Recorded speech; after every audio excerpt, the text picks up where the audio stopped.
सुंदरवन जंगल में टुनटुनी नाम की एक चिड़िया रहा करती थी। आज टुनटुनी की शादी है, लेकिन बारात जब घर पहुंची तो घर में कोहराम मचा था।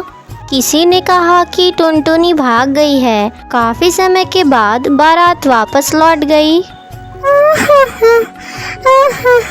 टुनटुनी, तूने ये क्या किया? टुनटुनी तो पार्लर से ही अपने दोस्त कालू कौवे के घर चली गई थी। माँ बाप की इकलौती बेटी थी, अब उनकी इज्जत मिट्टी में मिल गई थी। टुनटुनी जब कालू के घर पहुंची तो कालू कौवे को किसी और चिड़िया के साथ देखकर टुनटुनी के पैरों तले तो जमीन ही खिसक गई थी। मैं तो कहीं की नहीं रही, अब मैं कहाँ जाऊँ?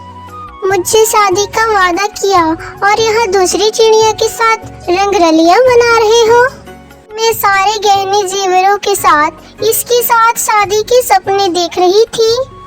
टुनटुनी निराश होकर अपने घोंसले में लौट आई, लेकिन उसके घर में हर तरफ मातम पसरा हुआ था। घर से रोने की आवाज़ सुनाई दे रही थी। तभी अपनी माँ की चीख सुनकर टुनटुनी सहम गई। मैं बहुत अभागी हूँ। लगता है इस सदमे ने पापा की जान ले ली। मुझे यहाँ से तुरंत निकल जाना चाहिए। सुंदरवन जंगल को छोड़कर वो तुरंत ही दूसरे जंगल में चली गई। उसे ये खुद नहीं पता था कि शादी के मंडप से भागकर वो अब कहाँ जाएगी। अपने दुर्भाग्य पर उसकी आंखें बरस पड़ी। अचानक उसके कानों में एक जानी पहचानी सी आवाज़ सुनाई पड़ी। एक्सक्यूज मी, क्या मैं यहाँ बैठ सकती हूँ?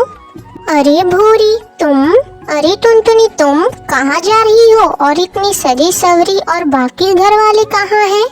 बस भूरी, इतने सारे सवालों का जवाब एक साथ कैसे दूँ? पहले तुम यहाँ बैठ जाओ। ये बच्ची तुम्हारी है?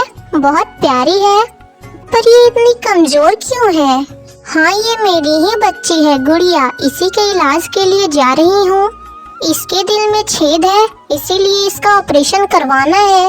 ओह, आई एम सॉरी, पर तेरे पतिदेव कहाँ हैं? कहीं दिखाई नहीं दे रहे हैं। टुनटुनी, मेरे पति टुन्नू अब इस दुनिया में नहीं है।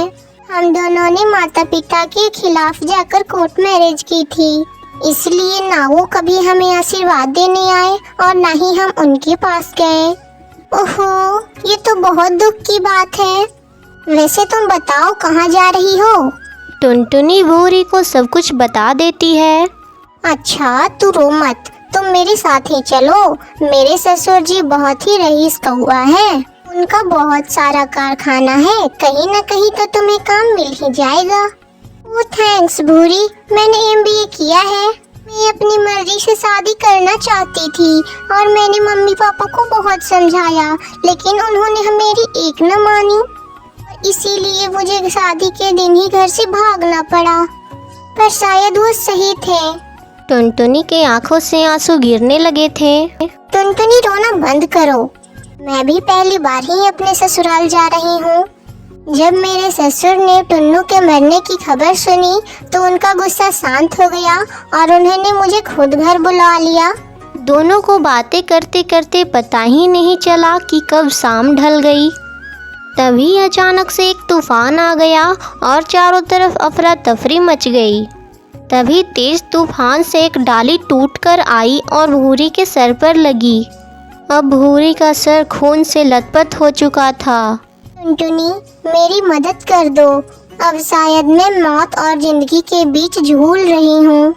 मुझे नहीं लगता कि अब मैं बच पाऊंगी, इसीलिए प्लीज मेरी बच्ची को उसके दादा दादी के पास पहुंचा देना और तुम उसकी माँ बनकर ही हो जाना, क्योंकि वो लोग मुझे नहीं पहचानते। टुनटुनी की रोते रोते हिचकियाँ बन गई थीं।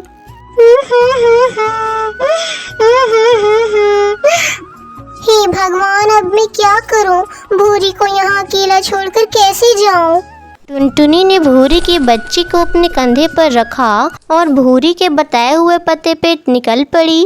घर क्या, वो तो पूरी हवेली थी। टुन्नू के पिता अमरनाथ सेठ ने टुनटुनी से कहा, आओ बेटी भूरी, हमसे बहुत बड़ी गलती हो गई कि हमने अपने बच्चों से इतने दिनों तक दूरी बनाए रखी। ऊपर वाले ने हमें उसकी सजा दे दी है। टुन्नू की माँ सुंदरी देवी ने उसे गले से लगा लिया और उससे कहा, सुनो बेटा, बच्ची को मुझे दे दो।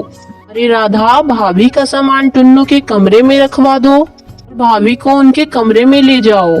टुनटुनी इस घर में बहुत ही असहज महसूस कर रही थी, लेकिन कठपुतली की तरह सबकी हाँ में हाँ मिलाती रही।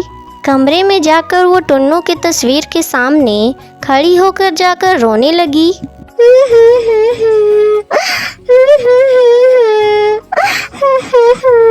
आप मुझे माफ कर दीजिए, मैं आपको नहीं जानती, लेकिन मुझे आपके परिवार के लिए और आपकी बच्ची के लिए आपकी विधवा होने का रूप धारण करना पड़ रहा है। भूरी की भी यही अंतिम इच्छा थी, लेकिन मैं कब तक इस घर में विधवा बन के रह पाऊंगी? जब इस झूठ का पर्दाफाश होगा तो मैं सबको क्या मुंह दिखाऊंगी? ये सोचकर उसका कलेजा मुंह को आ गया, लेकिन तभी उसने सुंदरी देवी को दरवाजे पर देखकर अंदर आने को कहा। हमने जब टीवी पर देखा कि जंगल में तूफान ने कहर बरपाया है, तो हमारी तो सारी उम्मीदें ही खत्म हो गई थी, पर तुम्हें देखकर हमें नया जीवन मिल गया है।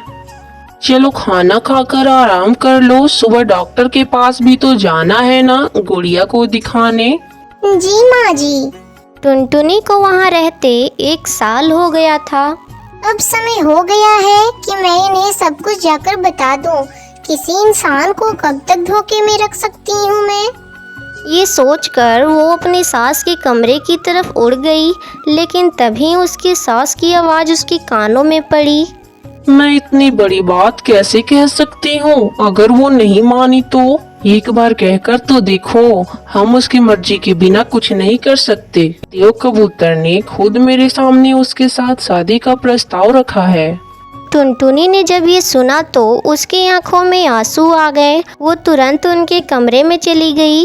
बाबूजी, माँ जी, मुझे आपसे कुछ कहना है। बोलो बेटी। गुड़िया भी अब पूरी तरह से स्वस्थ हो चुकी है।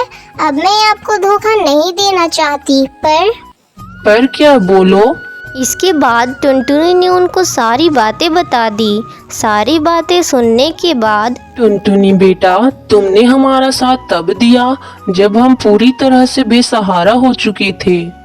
पहले टुन्नू की मौत और फिर हमारी बहू भूरी की मौत की खबर सुनकर हम तो शायद पूरी तरह से टूट ही जाते, पर तुम्हारे उस झूठ ने हमें सदमे में जाने से बचा लिया। ये सच है कि इतने दिनों तक तुम हमारे घर में कुंवारी विधवा बहू बन कर रही हो, इसीलिए अब हम खुद तुम्हारी शादी करेंगे और तुम्हें अपने हाथों से विदा करेंगे। टुनटुनी ने दोनों के पैर छूकर आशीर्वाद लिया। टुनटुनी की शादी देव कबूतर से हो गई और वो दोनों अपने जीवन में खुशी खुशी रहने लगे।